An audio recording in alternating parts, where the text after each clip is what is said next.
함께 보실 말씀은 사도행전 12장 1절에서 5절까지 말씀입니다. 사도행전 12장 1절에서 5절까지 말씀입니다.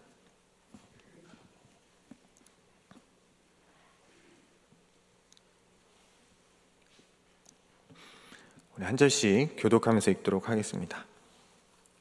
그때 헤롯 왕이 손을 들어 교회 중에서 몇 사람을 해하려 하여 유대인들이 이 일을 기뻐하는 것을 보고 베드로도 잡으려 할세. 때는 무교절 기간이라.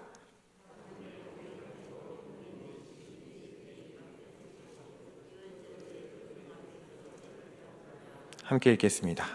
이에 베드로는 옥에 갇혔고 교회는 그를 위하여 간절히 하나님께 기도하더라. 아멘. 네, 제가 예배를 위해서 잠깐 기도하겠습니다.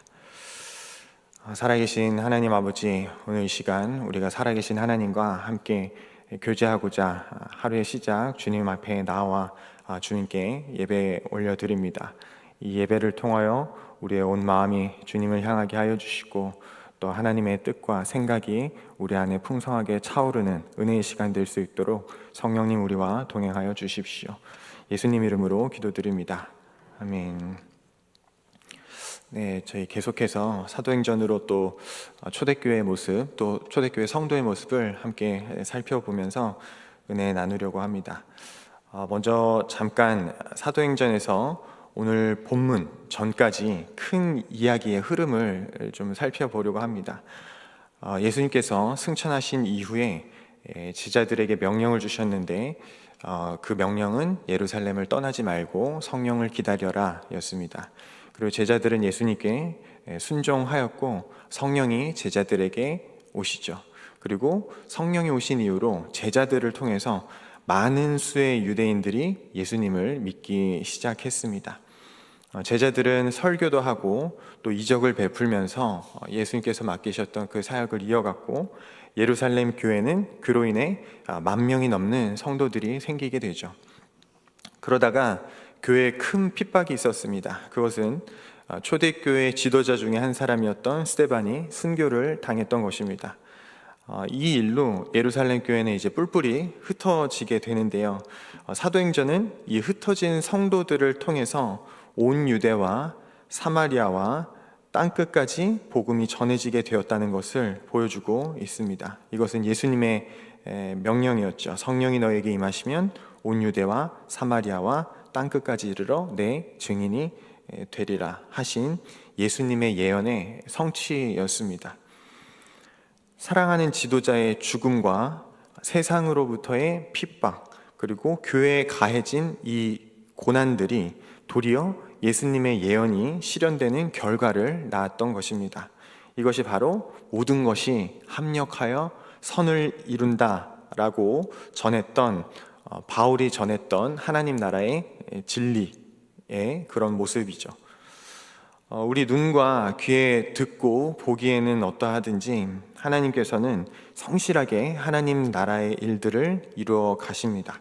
그래서 우리는 세상에서 일어나는 잡음들 또 교회에 찾아오는 핍박들에 마음 빼앗길 필요 없습니다. 하나님 나라는 나의 순종을 통해 세워져 가지만 누군가의 불순종을 통해서도 세워져 가는 것입니다. 그러므로 우리는 우리에게 약속된 최후 승리와 그 나라의 임재를 믿으며 오직 믿음과 순종으로 그 나라의 일에 동참하기를 힘쓸 뿐이죠.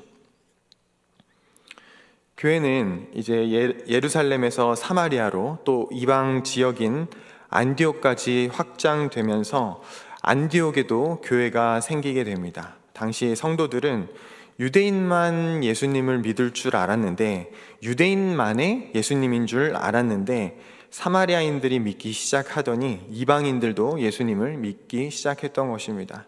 그래서 이 교회는 기대에 부풀었을 것입니다.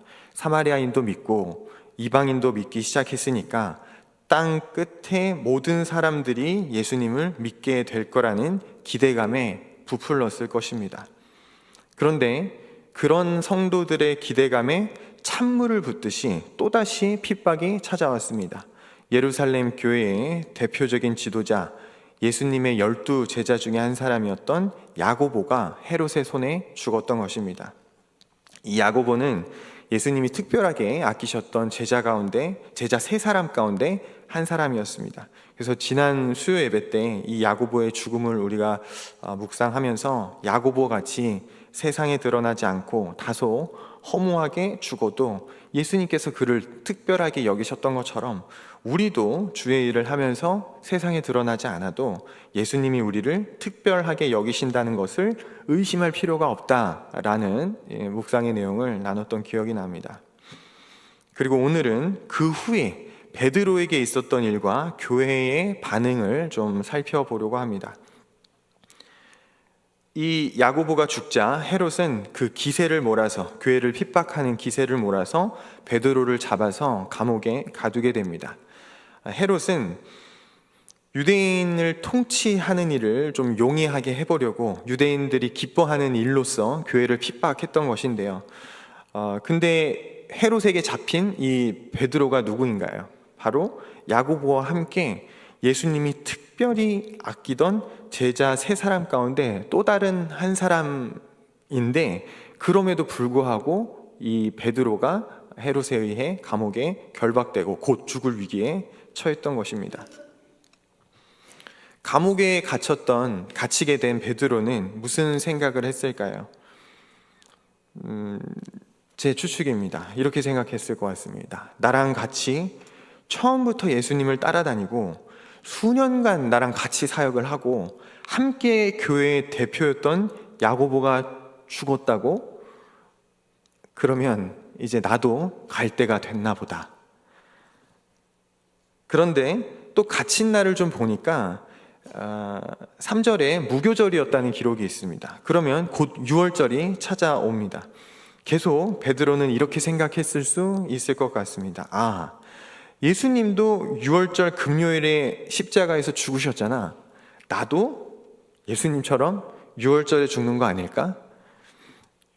이렇게 베드로의 생각을 추측하는 근거가 있는데요. 근거는 감옥에 갇힌 베드로의 행동 때문입니다. 야고보가 죽고 베드로도 감옥에 갇혔으니까 곧 죽을 상황인데 베드로는 감옥에서 깊이 잠들어 있었다라고 성경을 전하고 있습니다. 사도행전 12장 6, 7절 말씀인데요. 이렇게 기록합니다. 헤롯이 잡아내려고 하는 그 전날 밤에 베드로가 두 군인 틈에서 두 쇠사슬에 매어 누워 자는데 파수꾼들이 문 밖에서 옥을 지키더니 호련히 주의 사자가 나타나매 옥중에 광채가 빛나며 또 베드로의 옆구리를 쳐 깨워 이르되 급히 일어나라 하니 쇠사슬이 그 손에서 벗어지더라. 감옥에 갇힌 베드로가 나가게 해달라고 기도를 해도 모자를 판에 베드로는 얼마나 깊이 잠들어 있었는지 어두웠을 그 감옥에 천사가 나타나서 광채가 빛나는 것도 몰랐습니다. 베드로를 구하러 온 천사가 옆구리를 쳐서 깨워야 할 정도로 깊이 잠들어 있었던 것을 우리가 성경에서 눈여겨보게 됩니다. 두려운 일이 있으면 되게 사람들은 잠을 자지 못합니다. 그런데 베드로는 깊이 잠들어 있었습니다. 그런 베드로의 행동은 분명 곧 죽을 상황인데 그가 죽는 것을 크게 개의치 않는 것처럼 보이기도 합니다. 만약에 그렇다면 베드로는 어떻게 그렇게 죽음을 개의치 않을 수 있었을까요? 에이, 난 안 죽어. 그렇게 생각한 것 같지는 않습니다. 심지어 5절에 교회가 그를 위해 간절히 기도했다라고 기록하고 있는데요. 교회도 베드로가 살아 돌아왔을 때 베드로가 돌아온 것을 못 믿었습니다. 우리 사도행전 12장 13절에서 15절 기록입니다. 베드로가 대문을 두드린데 로데라 하는 여자아이가 영접하러 나왔다가 베드로의 음성인 줄 알고 기뻐하여 문을 미처 열지 못하고 달려 들어가 말하되 베드로가 대문 밖에 섰더라 하니 그들이 말하되 내가 미쳤다 하나 여자아이는 힘써 말하되 참말이라 하니 그들이 말하되 그러면 그의 천사라 하더라. 교회는 기도하고 있었는데도 못 믿었습니다. 그것은 그만큼 살아 돌아올 수 있다는 기대가 없었던 걸로 보입니다. 야고보도 죽었으니까 어쩌면 베드로도 곧 죽겠다라고 생각했던 것이죠. 그럼 베드로가 죽음을 개의치 않을 수 있었던 이유는 무엇일까요? 그것은 베드로가 예수님이 죽었다 살아난 것을 보았고 예수님께 순종하며 살아온 자신도 예수님처럼 부활할 것이라는 것을 믿었기 때문입니다. 베드로는 평소 사람들에게 이렇게 가르쳤습니다. 베드로전서 1장에 이렇게 기록합니다. 우리 주 예수 그리스도의 아버지 하나님을 찬송하리로다. 그는 그의 많으신 긍휼대로 예수 그리스도를 죽은 자 가운데서 부활하게 하심으로 말미암아 우리를 거듭나게 하사 산 소망이 있게 하시며 썩지 않고 더럽지 않고 쇠하지 아니하는 유업을 있게 하시나니 곧 너희를 위하여 하늘에 간직하신 것이라. 4장에는 이렇게 기록합니다. 너희가 그리스도의 이름으로 치욕을 당하면 복 있는 자로다. 영광의 영 곧 하나님의 영이 너희 위에 계심이라. 베드로에게는 야고보의 죽음도 베드로의 임박한 그 죽음도 적어도 그들에게는 끝이 아닌 마치 새로운 시작의 한 과정처럼 여겨진 듯 보이죠. 이 죽음에 대한 베드로의 태도도 굉장히 인상적이지만 야고보를 잃고 베드로를 잃을 위기에 놓인 교회의 태도도 저희가 좀 주목할 만합니다. 야고보를 죽인 사람도 헤롯이었고 베드로를 가둔 사람도 헤롯이었습니다. 무고한 사람을 죽이고 감옥에 가두니 교회는 슬프고 분했을 것입니다. 세상은 슬프고 분하면 하는 일이 있습니다. 보복합니다. 치밀어 오르는 슬픔과 분노의 원인을 찾아서 그 분노를 대상에게 쏟아냅니다. 저희 꽃동산교회 주변에는 아파트가 참 많죠. 그런데 이 아파트에서 종종 발생하는 분노 중에 하나는 층간소음이라고 생각합니다. 뉴스를 찾아보면 이 층간소음 때문에 분노하여 복수하는 사람들의 이야기가 적지 않습니다. 층간소음 다투다 10대의 흉기 휘두른 50대 징역 5년 구형. 이 기사는요, 지난 토요일 기준 네이버에 층간소음 검색하면 뉴스에서 제일 처음 뜨는 기사입니다. 세상은 분노하면 복수합니다. 그런데 교회는 그렇지 않습니다. 교회는 기도하더라고요. 베드로가 갇혔을 때 교회가 모여서 뭘 했나요? 기도했습니다. 사도행전 12장 5절입니다. 이에 베드로는 옥에 갇혔고 교회는 그를 위하여 간절히 하나님께 기도하더라. 12장 12절입니다. 깨닫고 마가라 하는 요한의 어머니 마리아의 집에 가니 여러 사람이 거기에 모여 기도하고 있더라. 교회의 지도자가 죽었습니다. 그럼 교회의 세력도 커졌으니까 봉기하고 헤롯에게 따지거나 싸울 수 있을 텐데 교회는 모여서 기도하는 것입니다. 그리고 한 번이 아니라 계속해서 교회는 기도했습니다. 교회는 복수하지 않습니다. 오히려 교회는 이렇게 가르칩니다. 로마서 12장입니다. 내 사랑하는 자들아 너희가 친히 원수를 갚지 말고 하나님의 진노하심에 맡기라. 기록되었으되 원수 갚는 것이 내게 있으니 내가 갚으리라고 주께서 말씀하시니라.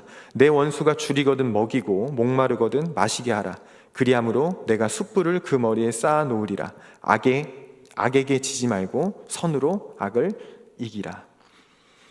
교회를 힘들게 하고 나를 불합리하게 괴롭히는 것, 나를 괴롭게 하는 사람에게 살아계신 하나님이 원수 갚으신다는 겁니다.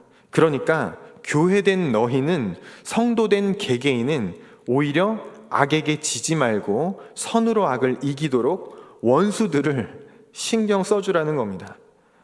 원수는 하나님이 갚으십니다. 하나님은 사랑과 자비만 있는 분이 아닙니다. 정의롭고 공평하신 분입니다. 잘못에 대해서는 반드시 책임을 지게 하시는 분입니다. 이 교회를 핍박하고 교회의 지도자를 죽였던 헤롯이 사람들의 환호를 받으면서 한껏 교만해져 있을 때 하나님께서는 헤롯을 치셨습니다.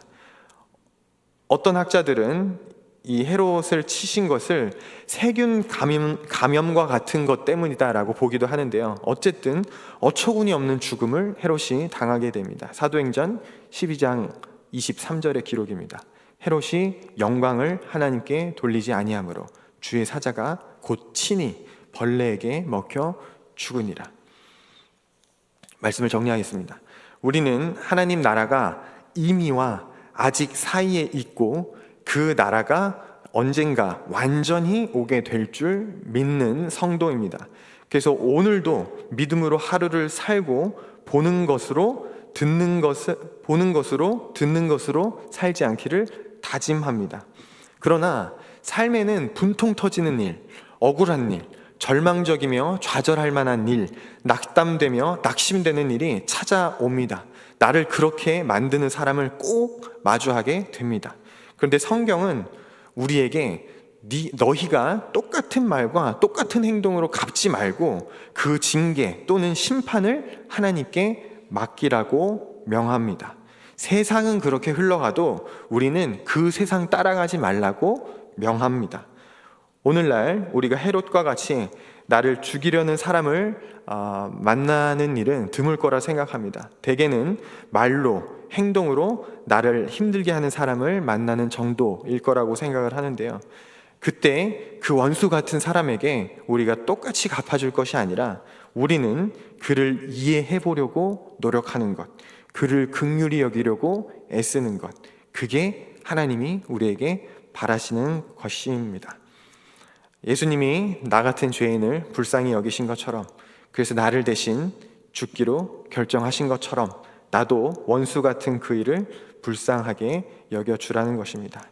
그래서 그렇게 악에게 지지 말고 선으로 악을 이기는 하루 되시기를 우리 주님의 이름으로 축원합니다. 기도하겠습니다. 하나님 아버지, 오늘 또 사도행전 속 초대교회 성도들의 모습을 보았습니다. 베드로가 죽음을 두려워하지 않고 또 그가 가르친 대로 하나님 앞에 또 죽음 앞에 담대하게 나아간 것을 우리가 묵상합니다. 우리도 우리 삶 가운데 찾아오는 어떠한 어려움 가운데서라도 하나님 나라가 이 땅 가운데 임하며 또 우리에게 주어진 승리를 믿고 신뢰함으로 오직 주님 붙들고 주님과 함께 동행하는 자들 되게 하여 주시기를 소망합니다. 주님, 우리가 교회의 모습을 통해서도 배웁니다. 교회가 헤롯에게 복수하지 않고 기도함으로 나아갔던 것과 같이 우리의 삶 가운데 찾아오는 분노할 만한 일들에 대하여 우리가 참고 인내하며 그 심판과 징계를 하나님께 맡기며 우리는 오직 선으로 악을 이길 수 있는 하나님 나라의 자녀들, 성도들 다 되게 하여 주시기를 소망합니다. 하나님께 기쁨으로 감사하는 마음으로 예물 드린 손길들이 있습니다. 하나님 그 손길들 기억하여 주시고 복 내려 주시기를 소망합니다. 드려진 그 예물 하나님 나라와 하나님 영광을 위하여 온전히 사용되게 하여 주시옵소서. 감사드리며 예수님 이름으로 기도드립니다. 아멘.